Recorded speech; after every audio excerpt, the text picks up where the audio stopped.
2026년 6월 17일 수요일 말씀 묵상 함께 시작합니다. 오늘 말씀은 고린도전서 11장 2절에서 16절까지 있는 말씀입니다.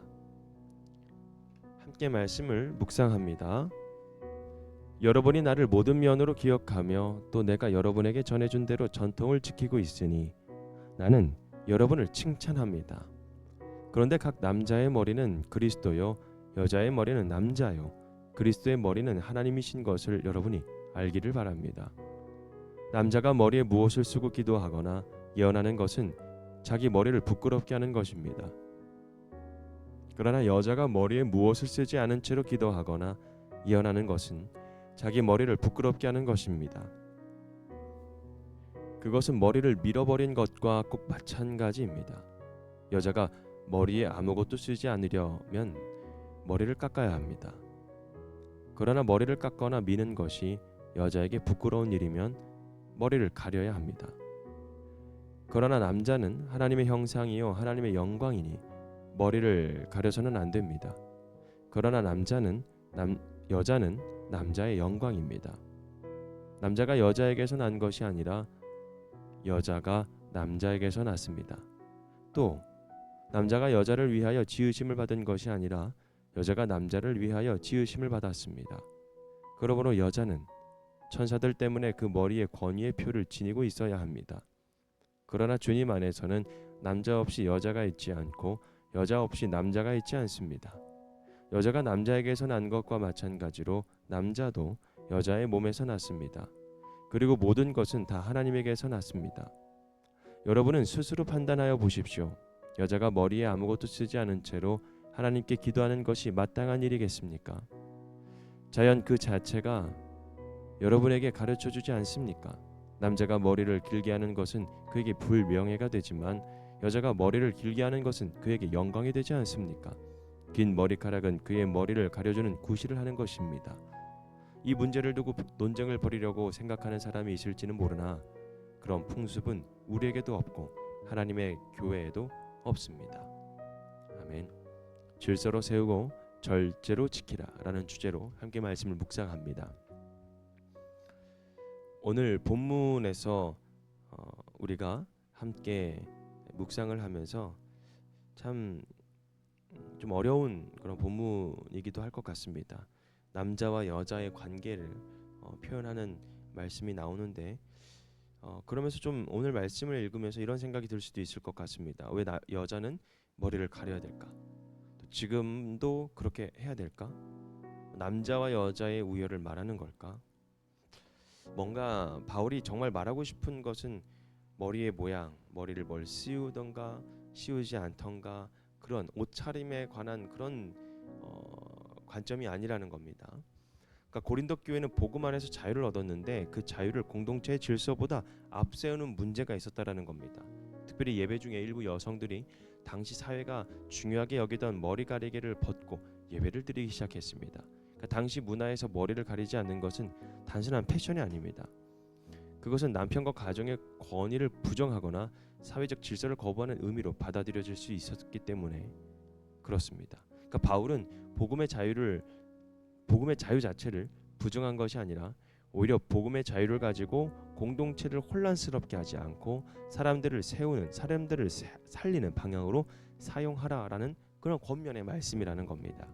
시대적인 그런 다름이 있기 때문에 우리가 문자 그대로 받아들이기에는 좀 거북할 수도 있지만 그 숨겨진 바울의 마음, 바울의 또 방향성, 또 바울의 목적이 있다라는 사실 우리가 한번 생각을 해보고 이 말씀을 통해서 우리에게 질문을 해봤으면 좋겠는데 바로 내 자유는 공동체를 지금 살리고 있는가? 그래서 나는 하나님께서 세우실 그 질서를 존중하면서 살아가고 있는가? 우리가 한번 이 말씀을 통해서 함께 묵상해 나갔으면 좋겠습니다. 먼저 하나님은 혼란이 아니라 질서를 세우시는 분입니다. 3절에 있는 말씀을 보면 각 남자의 머리는 그리스도요 여자의 머리는 남자요 그리스도의 머리는 하나님이시다. 여러분 이 말씀 때문에 좀 오해가 있을 수도 있죠. 그러나 여기에서 머리는 우월함을 말하는 것이 아니라 관계 속에서의 질서와 책임을 의미하고 있습니다. 즉 성부 하나님과 성자 예수님은 본질적으로 동등하십니다. 하지만 예수님은 아버지의 뜻에 순종하셨어요. 그러니까 사랑과 질서를 위해서 순종하신 것이죠. 마찬가지로 남자와 여자 역시 누가 더 높고 낮느냐의 문제가 아니라는 겁니다. 하나님은 서로 다른 역할 속에서 서로 존중하면서 살아갈 수 있도록 창조하셨습니다. 그래서 예배는 내가 중심이 되는 시간이 아니라 하나님이 세우신 질서를 인정하며 하나님께 영광을 돌리는 시간이라는 것입니다. 그래서 바울은 너희의 자유가 예배의 질서를 무너뜨려서는 안 된다라고 말하는 것입니다. 두 번째로 복음의 자유는 절제를 통해 공동체를 세웁니다. 당시 고린도는 자유로운 도시였습니다. 철학도 많았고 문화도 다양했고 개인의 자유를 정말 중요하게 여겼습니다. 근데 고린도 교회도 마찬가지였습니다. 사람들은 나는 자유하다, 복음 안에서 모든 것이 가능하다라고 말했습니다. 그런데 바울은 계속해서 말하죠. 자유가 있다고 해서 무엇이든지 하는 것이 성숙한 신앙은 아니다. 그래서 오늘 본문에서도 당시 사회가 중요하게 여기는 관습을 무조건 깨트리라는 말을 깨트리지 말라고 권면합니다. 왜일까요? 그러니까 복음보다 내 자유가 더 크게 보일 수 있기 때문에 그렇습니다. 교회는 내 권리를 주장하는 곳이 아닙니다. 사랑으로 서로를 세워가는 곳입니다. 그래서 성숙한 성도는 내가 할 수 있는가라기보다 이것이 덕이 될까? 이것이 하나님 앞에 기쁨이 될까? 여러분, 절제는 자유가 없는 것이 아닙니다. 사랑하기 때문에 스스로 자유를 내려놓는 것이죠. 예수님께서도 하늘의 영광을 내려놓으시고 우리를 위해 십자가를 지셨습니다. 사랑은 언제나 절제를 통해서 완성되죠.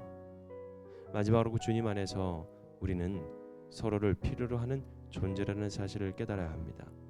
11절과 12절 말씀 보면 주님 안에서는 남자 없이 여자가 있지 않고 여자 없이 남자가 있지 않는다.